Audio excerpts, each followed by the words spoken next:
ഇന്നത്തെ എൻ്റെ ലഞ്ച് ചെമ്മീൻ ബിരിയാണിയാണ് കേട്ടോ. അപ്പോൾ ഇന്നലെ തന്നെ ഞാൻ ഓൾറെഡി ചെമ്മീൻ ക്ലീനാക്കി മസാലയൊക്കെ തേച്ച് വെച്ചിട്ടുണ്ടായിരുന്നു. അപ്പോൾ ഞാൻ ചെമ്മീൻ ബിരിയാണി ഉണ്ടാക്കണം എന്ന് വിചാരിച്ചിട്ട് മസാല തേച്ചതല്ല. എന്തായാലും ക്ലീനാക്കി മസാല തേച്ച് വെച്ചാൽ നാളെ അത്രയും പണി കുറഞ്ഞ് കിട്ടിയല്ലോ എന്ന് വിചാരിച്ചിട്ട് മസാല തേച്ചതാട്ടോ. അപ്പം ഞാൻ ഇന്ന് വിചാരിച്ചു എന്നാൽ ബിരിയാണി ഉണ്ടാക്കാം. അതാകുമ്പോൾ പിന്നെ അധികം പണിയില്ല. മറ്റേത് ഉപ്പേരി കറി അത് ഇത് എന്നൊക്കെ പറഞ്ഞിട്ട് ഉണ്ടാക്കണ്ടേ. ഇതാകുമ്പോൾ ഒരു ബിരിയാണി ആകുമ്പോൾ പെട്ടെന്ന് കഴിയുമല്ലോ എന്ന് വിചാരിച്ചു. അങ്ങനെ ഞാൻ ചെമ്മീനെ ജസ്റ്റ് ഒന്ന് ഫ്രൈ ആക്കിയിട്ടുള്ളൂ കേട്ടോ, നല്ലോണം മൊരിയിച്ചിട്ടില്ല.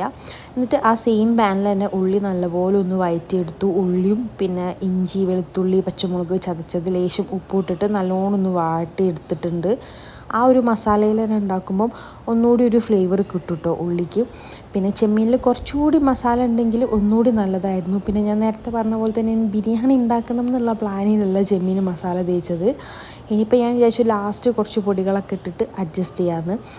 അങ്ങനെ എന്താ പറയുക, തക്കാളി നല്ലോണം വഴറ്റിയതിന് ശേഷം ഞാൻ അതിലേക്ക് ചെമ്മീൻ ഇട്ടു. പിന്നെ കുറച്ച് മുളക് പൊടി കുറച്ച് ഗരം മസാല ഇത്രയും ഇട്ടിട്ട് വീണ്ടും നല്ലപോലെ ഒന്ന് മിക്സ് ചെയ്ത് തൈരൊക്കെ ഇട്ടു. പിന്നെ ഒരു 5 മിനിറ്റ് നല്ല ലോ ഫ്ലെയിമിലൊന്ന് അടിച്ചു വെച്ച് കുക്ക് ചെയ്തു കേട്ടോ. അപ്പോഴേക്കും നമ്മളെ റൈസ് ഇവിടെ സെറ്റായി വന്നിട്ടുണ്ട്. ഇനി ലാസ്റ്റത്തെ പണിയാണ് ഈ ഒരു ദം ചെയ്യൽ.